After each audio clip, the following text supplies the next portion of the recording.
Welcome to Nikki vlogs. ఈ రోజు oven మైదా లేకుండా ఇంట్లోనే ఉండే ఇంగ్రీడియంట్స్ తో కేక్ ఎలా చేసుకోవాలో చూపిస్తాను. వీడియోని ఎండ్ వరకు చూడండి. ముందుగా ఒక బౌల్ తీసుకొని దీనిలో అయితే మ్యారీగోల్డ్ బిస్కెట్ అయితే వేసుకుంటున్నాను. మీరు ఏ బిస్కెట్ వేసుకున్నా బాగానే ఉంటుంది. సో ఇలా బిస్కెట్స్ వేసుకొని వీటిని అయితే ఇలా క్రష్ చేసుకోవాలి. ఇలా క్రష్ చేసుకున్న వాటిని మిక్సీ జార్ లో వేసుకొని వీటిని అయితే మెత్తగా పొడిలాగా చేసుకోవాలి. ఇప్పుడు దీన్ని బౌల్ లో వేసుకొని పక్కన పెట్టుకోవాలి. ఇప్పుడు అదే మిక్సీ జార్ లో చాక్లెట్ చిప్స్ ఉన్న బిస్కెట్స్ ని వేసుకొని పొడి చేసుకొని దీన్ని కూడా యాడ్ చేసుకోవాలి. ఇప్పుడు ఈ రెండింటిని బాగా కలుపుకోవాలి. ఇలా మంచిగా మిక్స్ చేసుకున్న తర్వాత దీంట్లో కొంచెం కొంచెంగా పాలు వేసుకొని దీన్ని అయితే కలుపుకోవాలి. పాలు ఒకేసారిగా వేసుకోకూడదు, ఎందుకంటే బ్యాటర్ పల్చగా అవుతుంది, కేక్ బాగా రాదు. సో కొంచెం కొంచెంగా వేసుకొని దీన్ని అయితే మిక్స్ చేసుకోవాలి.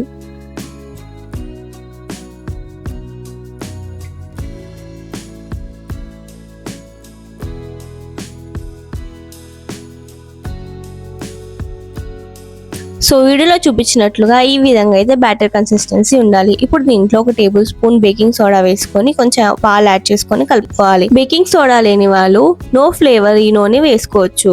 ఇప్పుడు దీంట్లో ఒక టేబుల్ స్పూన్ వెనిల్లా ఎసెన్స్ అయితే వేసుకోవాలి.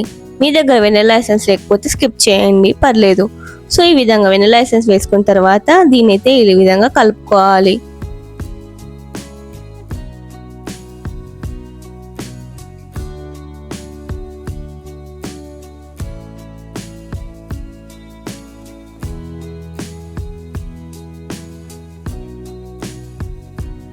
ఇప్పుడు కేక్ బ్యాటర్ వేసుకోవడానికి ఒక బౌల్ తీసుకోవాలి. ఈ బౌల్లో బటర్ లేదా ఆయిల్ ని ఈ విధంగా అప్లై చేసుకోవాలి.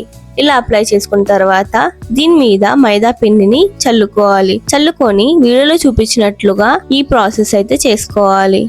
పొడి అంతా బౌల్ కి పట్టేలాగా ఈ విధంగా స్ప్రెడ్ చేసుకోవాలి. ఇలా చేసుకుంటే కేక్ ఈజీగా వచ్చేస్తుంది, కింద ఏం అంటుకోదు. సో ఈ విధంగా చేసుకోవాలి. మీ ఇంట్లో బటర్ పేపర్ ఉంటే దాన్ని కూడా వాడచ్చు. సో ఈ విధంగా మొత్తంగా స్ప్రెడ్ చేసుకున్న తర్వాత మిగిలిపోయిన పిండిని ఈ విధంగా పక్కన పెట్టేయాలి. ఇప్పుడు కేక్ బ్యాటర్ ని బౌల్లో ట్రాన్స్ఫర్ చేసుకోవాలి. ఇలా బౌల్లో బ్యాటర్ అంతా వేసుకున్న తర్వాత దీన్ని ఇలా ట్యాప్ చేసుకోవాలి. ఇలా ట్యాప్ చేసుకుంటే లోపల ఉన్న బబుల్స్ క్లియర్ అవుతాయి. సో దీనైతే పక్కన పెట్టుకొని స్టవ్ మీద ఒక పెద్ద గిన్నె పెట్టుకోవాలి. ఇప్పుడు దీంట్లో శాండ్ లేదంటే ఉప్పుని వేసుకోవాలి. ఇలా వేసుకున్న తర్వాత దీంట్లో ఒక స్టాండ్ ని వేసుకోండి. దీన్ని ఒక 5 మినిట్స్ అయితే హీట్ చేసుకోవాలి. సో దీన్ని అయితే ప్రీ హీటింగ్ అంటారు. సో ఈ విధంగా హీట్ చేసుకున్న తర్వాత బ్యాటర్ బౌల్ ని వేసుకొని పైన మూత పెట్టుకొని పైన ఏదైనా బరువు పెట్టుకోవాలి. దీన్ని టైమర్ పెట్టుకొని ఒక 45 మినిట్స్ అయితే ఇలానే బేక్ అవ్వనివ్వాలి. ఇలా కేక్ బేక్ అయ్యే లోపు చాక్లెట్ గనాష్ చేసుకుందాం. దీనికోసం డబుల్ బాయిలింగ్ మెథడ్ లో ఫ్రెష్ క్రీమ్ అలాగే చాక్లెట్ ని మెల్ట్ చేసుకోవాలి. ఫస్ట్ అయితే ఫ్రెష్ క్రీమ్ వేసుకొని దీని అయితే చాక్లెట్ ని వేసుకోవాలి. సో దీని అయితే ఈ విధంగా మెల్ట్ చేసుకోవాలి. చాక్లెట్ అంతా మంచిగా మెల్ట్ అయిన తర్వాత వీటిని అయితే మంచిగా కలుపుకోవాలి. ఇలా కలుపుకున్న తర్వాత ఈ విధంగా ఈ కన్సిస్టెన్సీలో వస్తుంది.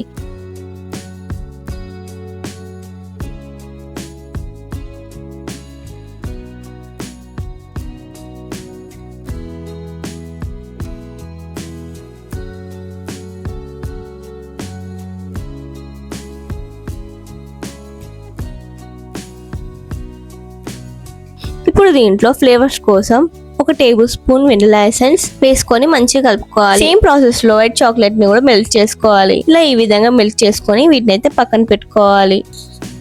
ఒక 30 మినిట్స్ తర్వాత కేక్ ఎలా ఉందో చూసుకుందాం. కేక్ బేక్ అయిందా లేదా అని చూసుకోవడానికి ఒక టూత్ పిక్ లేదంటే నైఫ్ సో ఈ విధంగా వీడియోలో చూపించినట్లుగా చేయాలి. నైఫ్ కి బ్యాటర్ ఏం లేకుండా క్లియర్ గా ఉంటే కేక్ బేక్ అయినట్టు. సో దీని అయితే తీసి పక్కన పెట్టుకొని చల్లార్చుకోవాలి. కేక్ ఇలా చల్లారిన తర్వాత ఇలా తీసుకొని సైడ్స్ కి ఒక నైఫ్ తో ఈ విధంగా చేసుకొని కేక్ ని అయితే సపరేట్ చేసుకోవాలి. చూసారా ఎంత క్లియర్ గా బౌల్ నుంచి వచ్చిందో. సో ఈ విధంగా వచ్చిన తర్వాత పైన ఉన్న వాటిని అయితే కట్ చేసుకోవాలి. ఇలా కట్ చేసేసుకొని మధ్యలో నుంచి ఇంకో పార్ట్ అయితే కట్ చేసుకుందాం.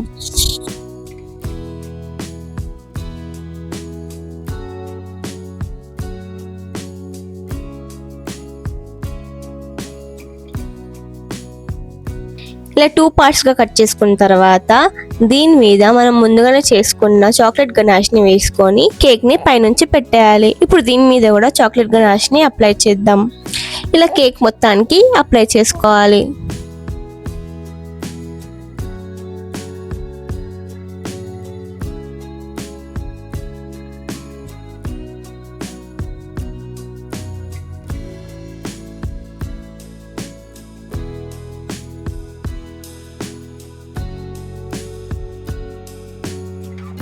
ఇలా చాక్లెట్ గనాస్ వేసుకున్న తర్వాత దీనిపై నుంచి వైట్ చాక్లెట్ ని వేసుకోవాలి. ఇలా కేక్ ని ఎలాగైనా డెకరేట్ చేసుకోవచ్చు. నేనైతే బిస్కెట్స్ తో ఈ విధంగా డెకరేట్ చేస్తున్నాను. మీరు కావాలంటే జెమ్స్, ఫ్రూట్స్ ఏదైనా వేసుకోవచ్చు, బాగుంటుంది. సో ఈ విధంగా వీటినైతే డెకరేట్ చేసుకున్న తర్వాత ఎంతో టేస్టీ అండ్ ఈజీగా ఇంట్లోనే కేక్ ప్రిపేర్ చేసుకోవచ్చు. ఈ రెసిపీని మీ ఇంట్లో ట్రై చేయండి అండ్ ఎలా ఉందో కామెంట్ సెక్షన్ లో తప్పకుండా చెప్పండి. మన ఛానల్ కి ఫస్ట్ టైం వచ్చిన వాళ్ళు సబ్స్క్రైబ్ చేసుకోండి. ఇలాంటి మరెన్నో రెసిపీస్ కోసం లైక్ చేయండి, షేర్ చేయండి, సబ్స్క్రైబ్ చేయడం మర్చిపోకండి. Thanks for watching.